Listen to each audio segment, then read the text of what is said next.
গোটা দুনিয়া যখন সাথ ছেড়ে দেয়, একমাত্র ভরসার হাত তিনিই বাড়িয়ে দেন। সৎকর্ম করুন। তার প্রতি বিশ্বাস রাখুন। তিনি সর্বক্ষণ আপনার সাথে আছেন। শেষ মুহূর্ত পর্যন্ত আপনার সাথেই থাকবেন। এটা শুনুন। এক ব্যক্তির ৩ জন অন্তরঙ্গ বন্ধু ছিলেন। ১ম বন্ধুর সাথে ব্যক্তির প্রতিদিন দেখা হতো। ১ম বন্ধুর প্রতি ব্যক্তির অগাধ প্রেম। ২য় বন্ধুর সাথে ব্যক্তির প্রায়শই দেখা হতো।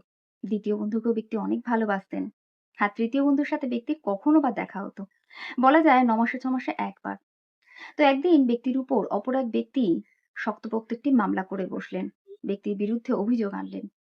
ব্যক্তির উকিল ব্যক্তিকে পরামর্শ দিলেন। বললেন এমন কেউ যিনি ব্যক্তিকে খুব ভালো করে চেনেন জানেন।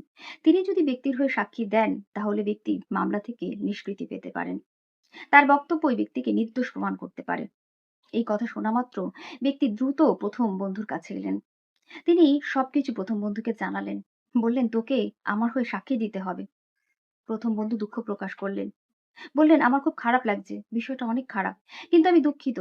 আমি তোর হয়ে সাক্ষী দিতে পারব না। ব্যক্তি এমনটা আশা করেননি। তিনি নিরাশ হলেন। তৎক্ষণাৎ ব্যক্তি ২য় বন্ধুর কাছে এলেন। ২য় বন্ধু সব শুনে বললেন, "আমি তোর সাথে আদালত পর্যন্ত তো যেতে পারি। কিন্তু কিছু মনে করিস না। আমি তোর হয়ে সাক্ষী দিতে পারব না।" ব্যক্তি চূড়ান্ত হতাশ হলেন, কষ্টও পেলেন। শেষে আশা নিয়ে ব্যক্তি ৩য় বন্ধুর কাছে এলেন। ৩য় বন্ধুকে ব্যক্তির সব কথা জানালেন। সব শুনে ৩য় বন্ধু ব্যক্তিকে আশ্বস্ত করলেন। উৎসাহের সাথে বললেন, "তুই চিন্তা করিস না। আমি অবশ্যই তোর হয়ে সাক্ষী দেব।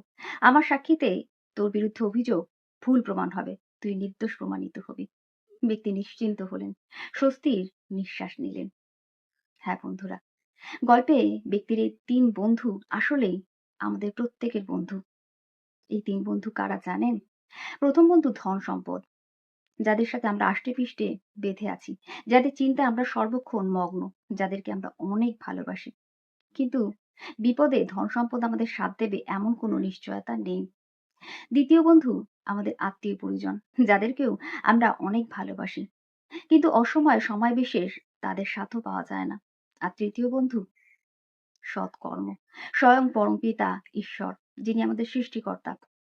বর্তমান সময়ে যাকে সময় দেওয়ার মতো সময় আমাদের প্রায় নেই বললেই চলে।